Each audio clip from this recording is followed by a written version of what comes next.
দীর্ঘদিন যারা বাইকটা বসায় রাখেন তাদের উদ্দেশ্যে সবসময় আমরা বলি যে বাইকটা পরিষ্কার পরিচ্ছন্ন করে বাসায় রাখবেন। দেখেন কি অবস্থা, বাইকটা 6 মাস বসা ছিল, যখন হয়তো মানে স্টার্ট বন্ধ হয়েছে তারপরে আর কখনো এইভাবে মানে ক্লিন করা হয় নাই।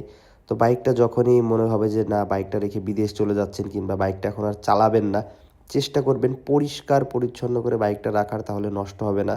এই বাইকের চেন স্পকেট পুরোটাই নষ্ট হয়ে গেছে একটা কারণেই, এই যে ময়লা মাটি এগুলো চেনে এবং যে স্পকেটের ভিতরে যে হয়েছে কি এটা জং তৈরি হয়ে গেছে।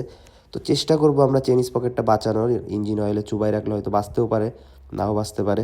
তো সবসময় চেষ্টা করবেন যখনই বাইকটা বসায় রাখবেন, এটা তো আপনারা নিজেরাই বুঝতে পারবেন বাইকটা কখন বসায় রাখবেন কিংবা কখন চালাবেন। সবসময় এই জায়গাগুলো ক্লিন করবেন। দেখেন প্রায় আধা কেজির উপরে শুধু মাটি আর ধুলাবালি। তো এই যে জায়গাটা যদি ক্লিন করে বাইকটা মানে বসায় রাখতো তাহলে কিন্তু এই অবস্থাটা হতো না। তো ফুল বাইকের সার্ভিস করছি আমরা, এই বাইকের সার্ভিসের ভিডিও আমাদের ইউটিউব চ্যানেল যে আছে RZ বাইক সার্ভিস লিখলেই চলে আসবে। এছাড়াও আমাদের এই ফেসবুক পেজেও দেওয়া আছে, একটু নিচে গেলেই এই বাইকের সম্পূর্ণ কী কী কাজ হয়েছে, কত টাকা খরচ হয়েছে সব ভিডিও দেওয়া আছে।